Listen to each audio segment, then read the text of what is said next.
స్వర్ణక్రాంతి న్యూస్కు స్వాగతం. సనాతన ధర్మస్థాపకుని కళ్యాణ మహోత్సవం విజయవాడ ఈశ్వర సాయి మందిర ఆధ్వర్యంలో అత్యంత వైభవోపేతంగా నిర్వహించడం జరిగింది.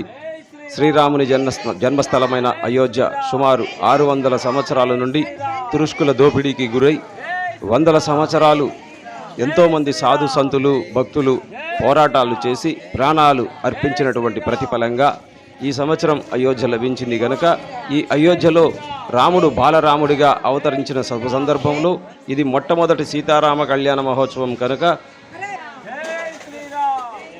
ఈ కార్యక్రమాన్ని మీసాల రవీంద్ర కుమార్, డాక్టర్ రాంపిల్ల కొండలరావు బాబ్జీ సంకల్పించగా స్థానిక ప్రజలు ఈ కార్యక్రమంలో పాల్గొన్నారు. మద్ది కోటేశ్వరమ్మ గారి కుమారుడు కోడలు దేవికా ప్రసాదులు ఈ కళ్యాణ మహోత్సవాన్ని ఏర్పాటు చేశారు.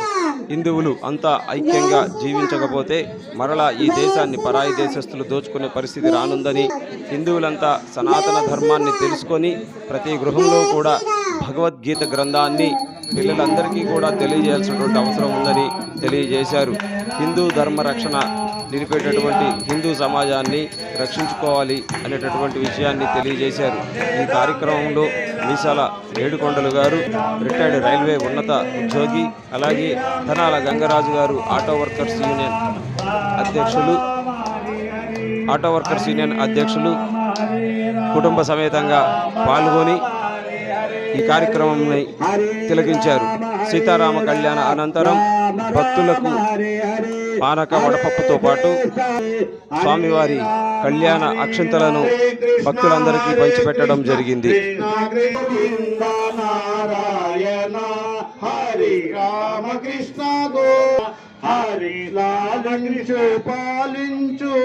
రామకృష్ణ గోవింద నారాయణ.